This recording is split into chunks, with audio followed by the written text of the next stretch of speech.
한때 유럽은 모두가 부러워하던 선진국의 상징이었습니다.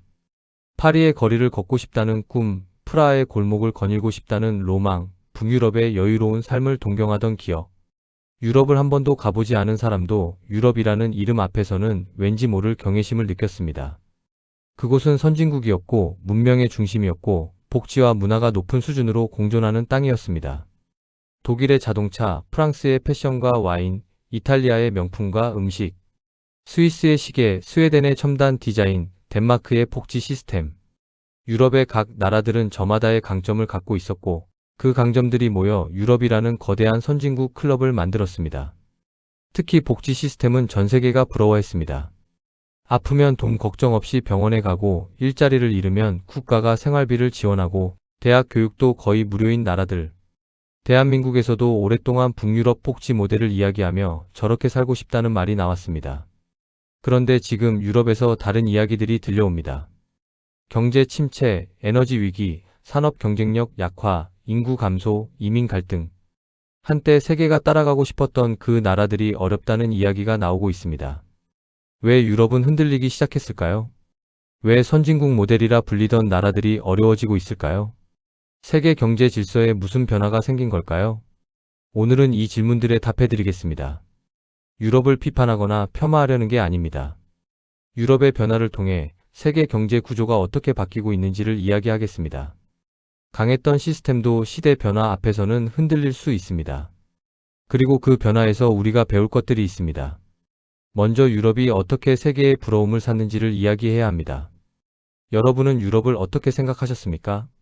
유럽의 강점은 오랜 역사에서 나왔습니다. 산업혁명이 영국에서 시작된 것은 우연이 아닙니다. 수백 년에 걸쳐 쌓아온 기술 축적, 과학적 사고방식, 합리적인 사회제도. 이런 토대 위에서 산업혁명이 일어났고 그 혁명이 유럽 전체로 퍼지면서 유럽은 세계 경제의 중심이 됐습니다. 독일의 제조업은 특히 상징적이었습니다. 메이드 인 저머니. 이 표시가 붙은 제품은 세계 어디서나 품질의 보증이었습니다. 자동차, 기계 장비, 화학 제품. 독일 기업들이 만드는 것들은 가격이 비싸도 팔렸습니다. 품질에 대한 신뢰 때문이었습니다. 북유럽 국가들은 복지의 이상향처럼 여겨졌습니다. 스웨덴, 노르웨이, 덴마크, 핀란드. 이 나라들은 높은 세금을 내지만 그 세금으로 높은 수준의 공공 서비스를 받습니다. 의료비, 교육비 걱정이 없고 실직해도 국가가 지원해주고 노인이 돼도 안정적인 연금을 받습니다. 높은 삶의 질 지수, 행복 지수. 이 나라들이 항상 상위권을 차지했습니다. 프랑스는 문화와 예술의 강국이었습니다. 패션, 요리, 영화, 철학. 프랑스가 세계 문화에 미치는 영향은 경제 규모를 넘어섰습니다. 파리는 세계에서 가장 많은 관광객이 찾는 도시 중 하나였습니다. 유럽연합이 출범하면서 유럽의 힘은 더 커졌습니다. 단일 시장, 단일 통화인 유로. 유럽의 나라들이 뭉치면서 경제 규모가 세계 최대 수준이 됐습니다. 개별 국가로는 미국에 뒤질 수 있지만 유럽연합 전체로는 미국과 어깨를 나란히 하는 경제 블록이 됐습니다. 유럽은 선진국의 기준처럼 여겨졌습니다. 세계 많은 나라들이 유럽 모델을 따라가려 했습니다. 복지 제도를 유럽처럼, 교육을 유럽처럼, 환경 정책을 유럽처럼. 유럽은 단순한 지역이 아니라 선진 문명의 기준이었습니다. 유럽이 그렇게 강할 수 있었던 이유는 무엇이었을까요? 첫째는 산업혁명에서 쌓인 기반이었습니다.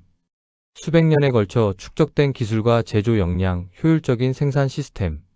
이것들이 하루아침에 만들어지지 않습니다. 역사적으로 쌓아온 이 자산이 유럽 산업의 경쟁력 기반이었습니다. 둘째는 제조업 경쟁력이었습니다. 독일을 중심으로 한 유럽의 제조업, 특히 고부가 가치 제품들은 세계 시장에서 독보적인 위치를 가졌습니다. 단순히 많이 만드는 게 아니라 잘 만드는 것. 이 품질 경쟁력이 수십 년 동안 유럽 제조업을 지탱했습니다. 셋째는 복지 시스템이었습니다. 복지가 잘 돼 있는 사회에서는 사람들이 기본적인 걱정 없이 일에 집중할 수 있습니다. 사회 안전망이 있으면 실패를 두려워하지 않고 도전할 수 있습니다. 복지는 단순한 지출이 아니라 사회 전체의 생산성을 높이는 투자이기도 합니다. 넷째는 안정된 사회 구조였습니다. 법치주의, 민주주의, 투명한 제도. 이런 것들이 장기적인 투자와 경제 성장의 토대가 됩니다. 유럽은 산업과 복지를 동시에 가진 지역이었습니다. 그런데 왜 지금은 다른 이야기들이 들려오는 걸까요? 유럽이 직면한 도전들을 7가지로 정리해 드리겠습니다. 첫 번째는 제조업 경쟁력의 약화입니다. 유럽 제조업은 점점 압박받기 시작했습니다. 중국의 부상이 가장 큰 요인입니다. 1990년대, 2000년대부터 중국 제조업이 빠르게 성장하면서 세계 시장의 판도가 바뀌었습니다. 처음에는 저렴한 의류, 장난감, 전자제품이었습니다. 그런데 점차 중국 기업들이 더 고급 제품으로 올라오기 시작했습니다. 자동차, 가전, 기계 장비. 한때 유럽의 전유물이었던 분야들에서 중국이 경쟁자가 됐습니다. 미국의 기술 패권도 유럽을 불편하게 만들었습니다. 구글, 아마존, 애플, 마이크로소프트, 메타. 세계를 장악하고 있는 거대 기술 기업들이 모두 미국 기업입니다. 유럽에는 이에 필적하는 글로벌 기술 플랫폼 기업이 없습니다. 디지털 경제가 중요해지는 시대에 유럽은 이 분야에서 뒤처졌습니다. 독일 자동차 산업의 위기가 상징적입니다. 내연기관에서 전기차로 전환하는 흐름에서 독일 자동차 회사들이 어려움을 겪고 있습니다. 테슬라가 전기차 시장을 선점하고 중국 전기차 기업들이 빠르게 성장하는 사이 유럽 자동차 산업이 전환에 고전하고 있습니다. 두 번째는 에너지 위기입니다. 유럽은 오랫동안 러시아 천연가스에 의존해 왔습니다. 파이프라인을 통해 러시아에서 가스를 수입하는 것이 저렴하고 편리했습니다. 그런데 2022년 러시아의 우크라이나 침공과 그에 따른 제재로 이 공급망이 끊겼습니다. 에너지 가격이 폭등했습니다. 전기료가 치솟았습니다. 가정의 난방비가 급격히 올랐습니다. 공장을 돌리는 에너지 비용이 높아지면서 제조업 경쟁력이 더 약해졌습니다. 에너지 집약적인 산업들은 높은 에너지 비용을 감당하기 어렵게 됐습니다. 유럽이 재생에너지로의 전환을 추구하는 것은 장기적으로 옳은 방향이지만 그 전환 과정에서 단기적인 고통이 발생했습니다. 러시아 가스를 끊고 대안을 찾는 과정이 쉽지 않았습니다. 세 번째는 고령화와 노동력 부족입니다. 유럽도 인구 고령화의 문제를 피하지 못했습니다. 출생률이 낮아지고 인구가 늙어가면서 일할 사람이 줄어들고 있습니다. 생산 가능 인구가 줄어들면 경제 성장에 제약이 생깁니다. 독일 같은 나라에서는 노동력 부족이 심각한 문제가 됐습니다. 기술직, 의료직, 다양한 분야에서 사람이 부족합니다. 이민을 통해 인력을 보충하는 것이 방법이지만 이민 문제가 또 다른 사회 갈등을 만들어냅니다. 젊은 인구가 줄면 소비도 줄고 혁신도 줄고 사회 전체의 활력이 약해집니다. 유럽의 노령화는 경제 성장에 구조적인 제약이 되고 있습니다. 네 번째는 복지 시스템의 재정 부담입니다. 복지가 강할수록 유지 비용도 커집니다. 유럽의 복지 시스템은 경제가 성장할 때 설계됐습니다. 더 많은 사람이 일하고 더 많은 세금이 들어오고 그 세금으로 복지를 제공하는 구조입니다. 그런데 인구가 고령화되면서 이 구조에 균열이 생겼습니다. 일하는 사람은 줄고 복지 혜택을 받는 사람은 늘어납니다. 연금을 받는 노인은 늘어나는데 연금을 내는 젊은 세대는 줄어듭니다. 의료 서비스가 필요한 고령자는 늘어나는데 의료 비용을 부담하는 사람은 줄어듭니다. 각 나라들이 연금 개혁을 시도할 때마다 강한 저항에 부딪힙니다. 프랑스에서 연금 수급 나이를 올리려는 시도가 대규모 파업과 시위로 이어진 것이 그 예입니다. 복지를 줄이는 것은 사회적으로 어렵지만 그렇다고 현재 수준을 유지하면 재정 부담이 계속 커집니다. 다섯 번째는 이민 문제와 사회 갈등입니다. 유럽은 노동력 부족을 메우기 위해 이민을 받아들여 왔습니다. 그리고 중동, 아프리카의 분쟁 지역에서 탈출하는 난민들도 유럽으로 향했습니다. 2015년 대규모 난민 유입은 유럽 사회에 큰 충격을 줬습니다. 문화적 차이에서 오는 갈등, 복지 자원을 둘러싼 갈등, 범죄 문제. 이런 것들이 유럽 사회 내부의 긴장을 높였습니다. 이민자에 대한 반감이 커지면서 극우 정당들이 지지를 얻기 시작했습니다. 이탈리아, 프랑스, 독일, 스웨덴. 여러 나라에서 극우 성향의 정당이 의회에서 영향력을 키웠습니다. 이 사회 갈등이 정치적 불안정으로 이어지고 정치적 불안정이 경제 정책의 일관성을 해칩니다. 유럽 사회가 내부 갈등으로 에너지를 소모하는 동안 변화하는 세계에 대응하는 속도가 느려집니다. 여섯 번째는 느린 혁신 속도입니다. 미국은 기술로, 중국은 속도로 움직였습니다. 인공지능, 빅데이터, 플랫폼 경제. 21세기의 핵심 산업들에서 유럽 기업들의 존재감이 약합니다. 세계 시가총액 상위 기업들을 보면 미국 기업과 중국 기업이 대부분을 차지하고 유럽 기업은 소수에 불과합니다. 왜 유럽에서 구글 같은 회사, 알리바바 같은 회사가 나오지 않을까요? 여러 분석이 있습니다. 유럽의 규제 환경이 혁신을 제약한다는 시각도 있습니다. 유럽의 자본 시장이 미국만큼 스타트업에 우호적이지 않다는 분석도 있습니다. 언어와 문화가 나라마다 다른 유럽에서 단일한 대규모 시장을 만들기 어렵다는 구조적 문제도 있습니다. 결과적으로 디지털 경제, AI 경제에서 유럽은 미국과 중국에 뒤처지고 있습니다. 이것이 미래 경쟁력에 큰 영향을 미칩니다. 일곱 번째는 글로벌 경제 질서의 변화입니다. 세계 질서가 빠르게 바뀌고 있습니다. 냉전이 끝나고 유럽이 확장하던 시기, 세계는 상대적으로 안정적이었습니다. 자유무역이 확대되고 글로벌 공급망이 효율적으로 작동했습니다. 유럽은 이 환경에서 잘 적응하며 성장했습니다. 그런데 지금은 다릅니다. 미국과 중국의 패권 경쟁이 격화되면서 세계 질서가 재편되고 있습니다. 공급망이 재구성되고 각 나라들이 자국 이익을 더 강하게 주장합니다. 이 변화 속에서 유럽의 위치가 애매해졌습니다. 미국의 동맹이지만 미국의 보호무역 정책에 불이익을 받기도 하고 중국과의 경제 관계도 복잡해졌습니다. 러시아의 우크라이나 침공은 유럽의 안보 지형 자체를 바꿨습니다.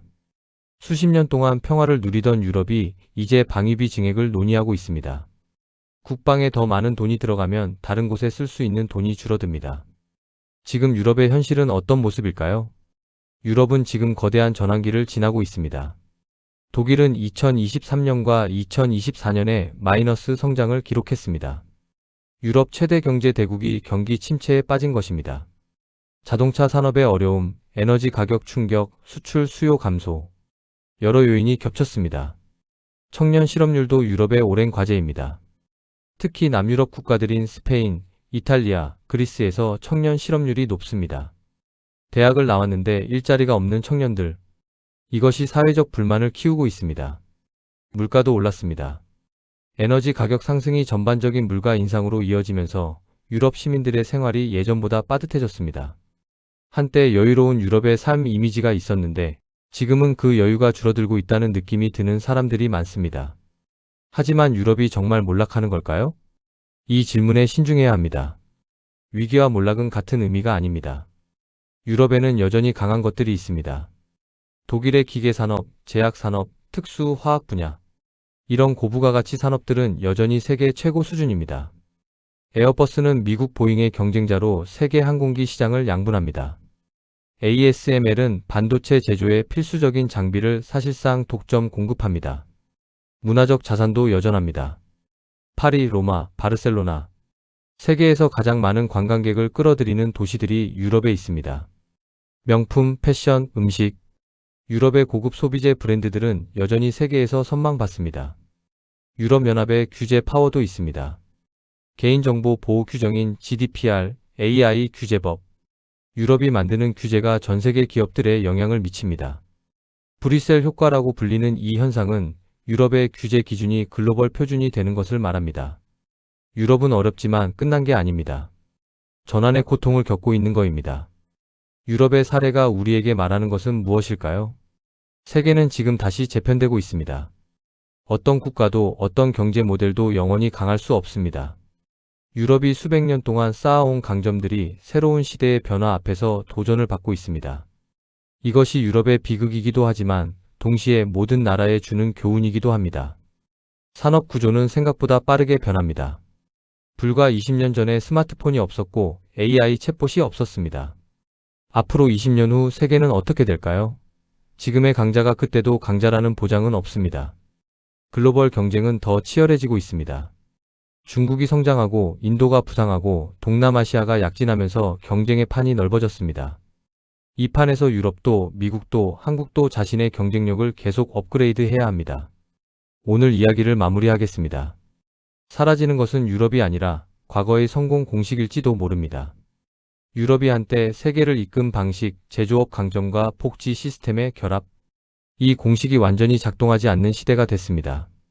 새로운 기술, 새로운 경쟁자, 새로운 에너지 환경.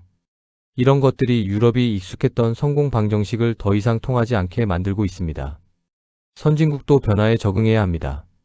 어제의 성공이 오늘의 성공을 보장하지 않습니다. 유럽이 직면한 가장 큰 도전은 외부의 경쟁자가 아니라 변화하는 세계에 적응하는 자신의 속도일 수 있습니다. 복지와 성장의 균형이 중요합니다. 복지는 중요하지만 그 복지를 지속 가능하게 만들 경제 성장이 뒷받침돼야 합니다. 성장 없는 복지는 결국 재정 압박으로 이어지고 복지 없는 성장은 사회 불평등을 심화시킵니다. 이 균형점을 찾는 것이 유럽이 해결해야 할 과제입니다. 시대 변화는 모든 나라를 흔듭니다. 유럽이 겪고 있는 고통이 대한민국에 주는 교훈도 있습니다. 제조업 경쟁력 유지, 미래 산업 준비, 인구 고령화 대응, 에너지 전환. 이것들은 유럽만의 과제가 아닙니다. 파리의 거리는 여전히 아름답고 독일의 공장은 여전히 돌아가고 북유럽의 복지는 여전히 세계의 부러움을 삽니다. 하지만 그 아름다움 뒤에서 새로운 도전들이 기다리고 있습니다. 그 도전을 어떻게 헤쳐나가느냐가 앞으로의 유럽을 결정할 겁니다.